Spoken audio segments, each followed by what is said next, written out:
Bentuk-bentuk komunikasi tulis. Yang pertama itu ada memo. Nah, apa sih memo itu? Memo merupakan kuda beban komunikasi bisnis yang digunakan secara rutin untuk pertukaran informasi sehari-hari di dalam suatu organisasi bisnis. Dan memo sendiri itu memiliki beberapa kelebihan, yaitu satu, dapat dipergunakan sebagai dokumen, dapat dipergunakan untuk menyampaikan informasi yang kompleks, dan yang terakhir dapat dikirim ke beberapa orang atau bagian sekaligus. Dan memo sendiri memiliki berbagai macam tujuan, diantaranya yang paling umum adalah meminta data, informasi atau bahan masukan. Yang kedua, memberikan informasi, petunjuk atau instruksi. Dan yang ketiga, sebagai pengantar penyampaian surat atau dokumen dan menyampaikan pengumuman. Memo terbagi menjadi dua, yaitu memo tidak resmi dan memo resmi. Berikut adalah contoh memo resmi perusahaan. Apa sih memo tidak resmi? Jenis surat ini biasanya lebih sering digunakan dalam kehidupan sehari-hari. Isinya pun lebih kasual dan tidak terikat aturan selama yang menerima memo tersebut dapat mengerti apa yang disampaikan. Dan apa sih memo resmi? Untuk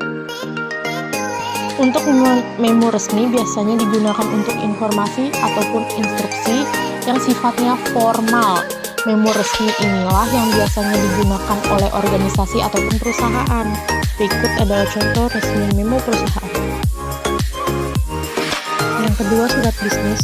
Surat digunakan untuk berkomunikasi dengan pihak luar yang terkadang menjadi bagian penting dalam membina hubungan bisnis dengan pihak luar yang dilampiri dengan baik dengan proposal maupun laporan. Jenis surat bisnis pun terbagi menjadi dua. Yang pertama itu adalah formal dan informal. Dan bagian-bagian surat yang harus dimasukkan itu salah satunya adalah kod surat, tanggal surat, informasi penerima, salam, isi surat, dan yang terakhir adalah tanda tangan. Berikut adalah contoh surat bisnis. Yang ketujuh ada invoice dan yang terakhir ada surat tugas. Berikut adalah contoh-contohnya. Yang ketiga adalah laporan. Apa sih itu laporan? Laporan sebagai bahan masukan untuk menyusun strategi, rencana kerja, atau pengambilan keputusan.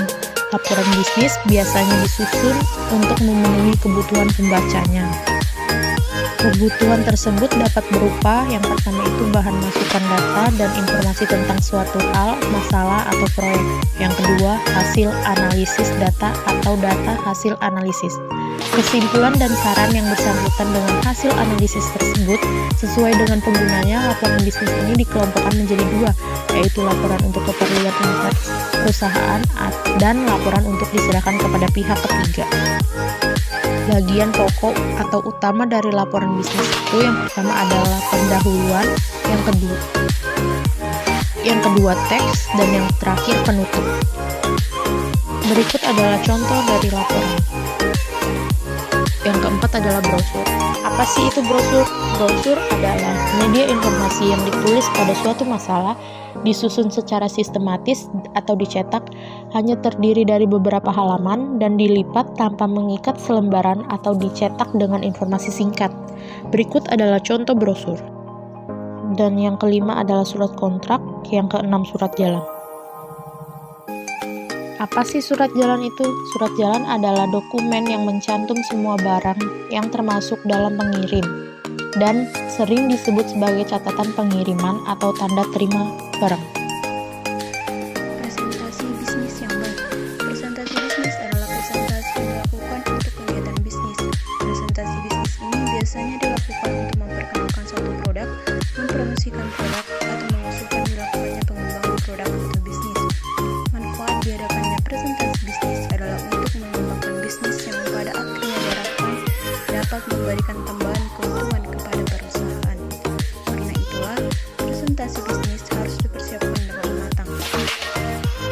Ketika pendekatan yang Anda lakukan dengan prospek semakin menunjukkan hasil positif, proses selanjutnya adalah bagaimana Anda memberikan informasi lebih jauh tentang produk atau layanan yang Anda miliki melalui presentasi.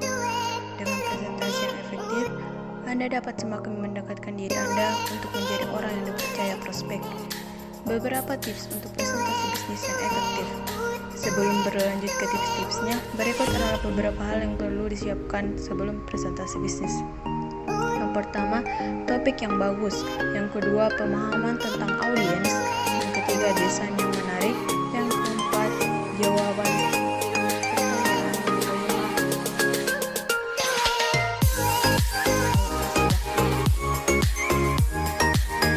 Kenali audiens Anda. Setiap personik memiliki perbedaan dan sangat penting bagi Anda untuk mengetahui setidaknya sedikit informasi tentang prospek Anda untuk memikirkan ide bagaimana Anda mempresentasikan produk atau layanan untuk mendekatkan dengan prospek atau penjual. Anda dapat memanfaatkan sosial media untuk mencari tahu lebih lanjut tentang kepribadian klien Anda. Yang kedua, buatlah sesederhana mungkin. Presentasi yang ideal adalah presentasi yang mampu menyampaikan maksud secara ringkas dan sederhana serta mampu menarik perhatian audiens dari awal sampai akhir. Jika Anda ingin menggunakan presentasi slide, cobalah untuk memaksimalkan gambar dan meminimalisir teks. Yang ketiga, tunjukkan kepercayaan diri Anda. Selain dari bahan presentasi yang berkualitas, Anda juga dapat memperhatikan kualitas kepercayaan diri Anda maupun produk yang Anda miliki. Buatlah interaksi dengan audiens Anda untuk memaksimalkan presentasi. Sedangkan kepercayaan diri tentang produk yang kami maksud di sini adalah bagaimana Anda dapat meyakinkan kepada audiens bahwa produk tersebut merupakan produk yang tepat untuk mereka. Keempat, memiliki persiapan ketika terjadi hal yang tidak diharapkan. Setiap presentasi bisa saja memiliki kendala seperti data yang kurang akurat atau slide yang salah tempat. Ketika Anda mengalami kondisi tersebut, jangan panik. Persiapkan diri Anda untuk menghadapi kondisi tersebut dengan baik sebelum berangkat.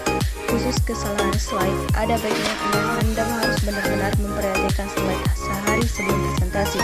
Karena kesalahan slide seperti ini dapat menjadi kesalahan yang fatal dalam presentasi Anda.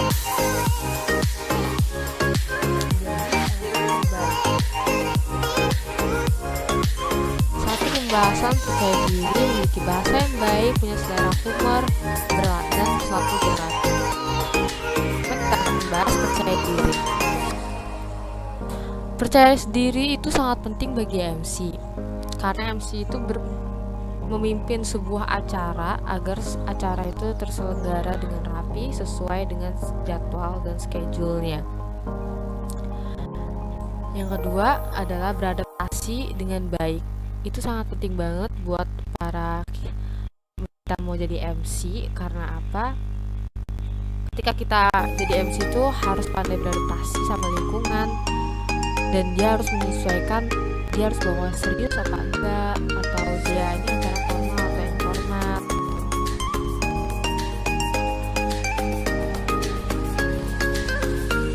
Pandai dalam mengatur waktu. Manajemen waktu itu sangat penting banget sih bagi MC, karena dari MC pun kita bisa tahu nih acara terselenggara sampai jam berapa, pembawaannya itu sampai jam berapa. Dalam membawa acara, seorang MC harus membatasi tahapan-tahapan acara berdasarkan waktu yang telah ditentukan. Hal ini bertujuan agar acara berlangsung dengan waktu yang efisien. Manajemen time bisa dilakukan dengan membagi waktu berdasarkan tahapan acara sebelumnya dan acara yang akan dilakukan. Memiliki bahasa yang baik. Nah, kalau kita menjadi MC itu harus memiliki bahasa yang baik dan benar, agar semua orang bisa mengerti apa yang MC katakan, karena MC itu memimpin sebuah acara di depan banyak orang. Maka dari itu, seorang MC harus menguasai bahasa yang baik dan benar agar semua penonton dapat mengerti terhadap apa yang MC-nya katakan. Memiliki etika yang baik. Etika itu sangat penting ya. Etika atau moral yang baik merupakan hal yang paling penting untuk diterapkan pada setiap diri manusia. Begitu pula dengan seorang MC. Seorang MC harus memiliki etika dan moral yang baik, terlebih tugasnya adalah membawa sebuah acara yang ditonton di hadapan banyak orang.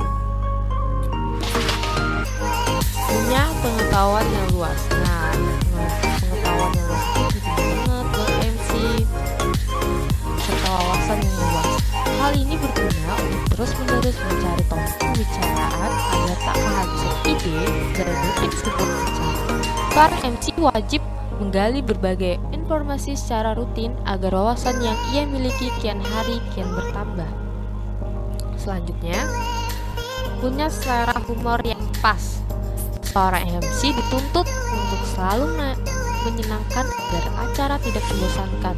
Untuk menjadi acara agar lebih menyenangkan, seorang MC memiliki selera humor dan mampu menciptakan humor-humor yang mengundang tawa dan kebahagiaan bagi para penonton. Selanjutnya, penampilan menarik. Penampilan merupakan hal yang harus diperhatikan oleh semua orang, terutama ketika berhubungan dengan orang lain. Seperti halnya seorang MC yang selalu berhubungan dengan banyak orang. Seorang MC harus memiliki kemampuan memberikan penampilan sadar baik dan menarik. Penampilan harus sangat diperhatikan karena MC itu dia banyak orang dan dia adalah pemimpin acara. Selanjutnya, kreatif. Kreatif itu penting banget. Kreatif dan inovatif adalah sifat yang harus dimiliki oleh seorang MC. Seorang MC harus kreatif dalam mencari topik pembicaraan dan menciptakan beberapa hal-hal menarik dalam membawa acara.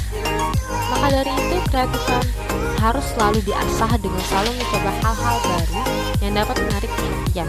Dengan jiwa kreatif dimiliki oleh seorang MC, sebuah acara akan selalu berlangsung dengan maksimal dan memberi poin plus bagi seorang MC itu sendiri. Selanjutnya yaitu banyak berlatih. Wah, ini paling penting. Walaupun kita udah sering menjadi MC, berarti itu penting banget agar kita tahu situasi dan kondisinya. Maka langkah terakhir adalah mencoba praktik dan berlatih dengan rutin dan terjadwal. Semua ini dilakukan agar ketika kamu membawa sebuah acara yang sesungguhnya dapat berjalan baik dan lancar, juga terhindar dari beberapa kesalahan. Begitu saja yang bisa saya jelaskan. Terima kasih.